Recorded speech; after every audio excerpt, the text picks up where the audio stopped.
ಇನ್ನೊಂದು ಎಕ್ಸ್ಪೆರಿಮೆಂಟ್ ನಮಗೆ ಇದು ಬಂದಿದೆ, ಯಾವುದು ಡ್ಯುಯಲ್ ಸ್ಟಾರ್ಟರ್. ಡ್ಯುಯಲ್ ಸ್ಟಾರ್ಟರ್ ನೀವು ಇದು ಆಪ್ರೇಟ್ ಮಾಡಬೇಕು ಅಂದರೆ ನಿಮಗೆ already slip ring induction motor dual starter ಇದೆ, ಬಟ್ ಇದು ಯೂಸ್ ಮಾಡೋಕ್ಕಾಗೋದಿಲ್ಲ. ಬೇಕಾದ್ರೆ ಇದು ಓಪನ್ ಮಾಡಿಬಿಟ್ಟು ನೀವು ಸಪ್ರೇಟಾಗಿ ಬೇರೆ ಇಂಡಕ್ಷನ್ ಮೋಟ್ರ್ ಕನೆಕ್ಟ್ ಮಾಡ್ಕೋಬೋದು. ಆದರೆ ಸ್ಪೇರ್ ಆಗಿ ಒಂದು ಕೊಟ್ಟಿದ್ದಾರೆ ನಮಗೆ ಡ್ಯುಯಲ್ ಸ್ಟಾರ್ಟರ್. ಆ ಸ್ಪೇರ್ ಆಗಿ ತೊಗೊಂಡು ನಾವೇನು ಮಾಡ್ತೀವಿ, ಈ ಸಪ್ರೇಟಾಗಿ 3 ಫೇಸ್ ಇಂಡಕ್ಷನ್ ಮೋಟ್ರು ಒಂದು ಕೊಟ್ಟಿಯಾನೆ 2 HP ಇದನ್ನು ಡೈರೆಕ್ಟಾಗಿ ನೀವು ಕನೆಕ್ಟ್ ಮಾಡ್ಕೋಬೋದು. 2 HP ಈ ಇಂಡಕ್ಷನ್ ಮೋಟ್ರು. ಅಕಸ್ಮಾತ್ ಇದು ಬೇಡ ಅಂದರೆ ಇದನ್ನೇ ತೊಗೊಂಡು ನೀವು ಅದನ್ನು ಸ್ಟಾರ್ಟ್ ಮಾಡ್ಕೋಬೋದು, ಸ್ಲಿಪ್ರಿಂಗ್ ಇಂಡಕ್ಷನ್ ಮೋಟ್ರು. ಆ ಸ್ಲಿಪ್ರಿಂಗ್ ಇಂಡಕ್ಷನ್ ಮೋಟ್ರ್ ಸ್ಟಾರ್ಟ್ ಮಾಡಿದ್ರೆ ನೀವು ಮತ್ತೆ ರೆಸಿಸ್ಟೆನ್ಸ್, ರೋಟರ್ ರೆಸಿಸ್ಟೆನ್ಸ್ನ ಅದರಿಂದನೂ ಸ್ಪೀಡ್ ಕಂಟ್ರೋಲ್ ಮಾಡ್ಬೋದು. ಹಾಗಾಗಿ ನಮ್ಮ ಹತ್ರ ಸ್ಪೇರ್ ಇದೆಯಲ್ಲ, ಅದರಿಂದ ಸ್ಪೇರ್ ಇಂಡಕ್ಷನ್ ಮೋಟ್ರ್ ಇದೆ ಮತ್ತು ಡ್ಯುಯಲ್ ಸ್ಟಾರ್ಟರ್ ಇದೆ. ಅದರಿಂದ ನಾನೇನು ಮಾಡ್ತೀನಿ, ಕನೆಕ್ಟ್ ಮಾಡಿ ರನ್ ಮಾಡ್ತೀನಿ ಮತ್ತು ಫಾರ್ವರ್ಡ್ ಡೈರೆಕ್ಷನು, ರಿವರ್ಸ್ ಡೈರೆಕ್ಷನ್ ಎರಡು ನಾನು ಮೆಷರ್ ಮಾಡ್ತೀನಿ. ಈಗ ಏನಿಲ್ಲ, ಇದರಿಂದ ಇನ್ಪುಟ್ ಪವರ್ ಸಪ್ಲೈ ಕೊಟ್ಟಿದ್ದೀನಿ. ನನಗೆ ಸೇಫ್ಟಿ ಡಿವೈಸು, ಒಂದು MCB ಮತ್ತು ಫ್ಯೂಸ್ ಕೊಟ್ಟಾದ್ಮೇಲೆ ಬರುತ್ತೆ. ಈಗ ಡ್ಯುಯಲ್ ಸ್ಟಾರ್ಟರ್ ಕೊಟ್ಟಿದ್ದೀನಿ, input of the dual starter. ಅದಾದಮೇಲೆ ಇಲ್ಲಿ ಒಂದು ಡ್ಯುಯಲ್ ಸ್ಟಾರ್ಟರಲ್ಲಿ ನಿಮಗೆ ಕರೆಂಟ್ ಸೆಟ್ಟಿಂಗ್ ಇದೆ.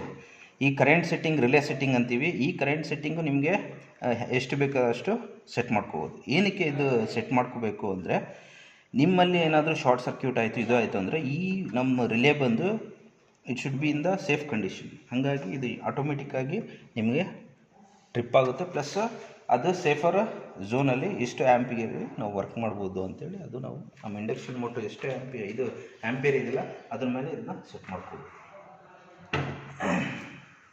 ಅದಾದಮೇಲೆ ಇದು ಔಟ್ಪುಟ್ ಡೈರೆಕ್ಟಾಗಿ ತೊಗೊಂಡು ಆಮೇಲೆ ವೋಲ್ಟೇಜ್ ನೀವು ಮೆಜರ್ ಮಾಡ್ಬೇಕಂದ್ರೆ ಅಕ್ರಾಸ್ ಯಾವಾಗಲೂ 2 ಟರ್ಮಿನಲ್ 2 ಫೇಸ್ ಮಧ್ಯದಲ್ಲಿ ನೀವು ಅಕ್ರಾಸ್ ವೋಲ್ಟ್ ಮೀಟ್ರ್ ಕೊಟ್ಟರೆ ವೋಲ್ಟೇಜ್ ತೋರಿಸುತ್ತೆ. ಸೀರೀಸಾಗಿ ಯಾವಾಗಲೂ ನೀವು ಕೊಟ್ಟರೆ ಕರೆಂಟ್ ತೋರಿಸುತ್ತೆ, ಎಷ್ಟು ಕರೆಂಟು ನಿಮಗೆ ರನ್ ಆಗ್ತಿದೆ ಅಂತ. ಈಗ ನಾನು B ಫೇಸಲ್ಲಿ ಇದು ಆ್ಯಮೀಟ್ರ್ ಕೊಟ್ಟಿದ್ದೀನಿ, ಅರ್ಥಾಯ್ತಾ? ಈಗ ಸ್ಟಾರ್ಟ್ ಮಾಡೋಣ.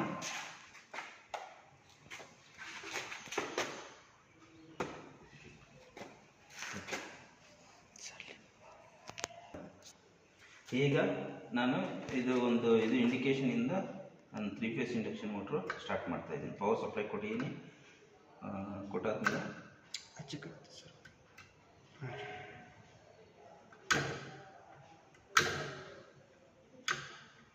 ನೋಡಿ, ಇದು ಆನ್ ಮಾಡಿದೆಯಲ್ಲಿ ಆ ಕಡೆ.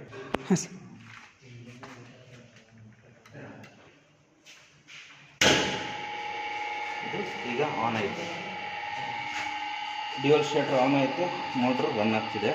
ಅದಾದಮೇಲೆ ನಿಮಗೆ ಈಗ ಅದು ಫಾರ್ವರ್ಡ್ ಡೈರೆಕ್ಷನ್ ಇದೆ. ನಿಮ್ಗೆ ಅದು ರಿವರ್ಸ್ ಬೇಕು ಅಂದರೆ ಯಾವುದಾದ್ರೂ ಫೇಸ್ ಇಲ್ಲಿ ರೆಡ್ ಬ್ಲೂ ಇವೆರಡರಲ್ಲೇ ಇಂಟರ್ಚೇಂಜ್ ಮಾಡ್ಕೊಳ್ರಿ, ಇಲ್ಲ ಯಾವುದಾದ್ರೂ 2 ಫೇಸ್ ಇಂಟರ್ಚೇಂಜ್ ಮಾಡಿದ್ರೆ ನಿಮಗೆ ಆಪೋಸಿಟ್ ಡೈರೆಕ್ಷನಲ್ಲಿ ಅದು ರೊಟೇಟ್ ಆಗುತ್ತೆ. ಇದೊಂದು ಎಕ್ಸ್ಪೆರಿಮೆಂಟ್ ಇದೆ ನಮಗೆ, ಇಷ್ಟೇ ನಮಗೆ ತಿಳಿದಿರೋದು. Connect, start, run, forward, reverse. Thank you.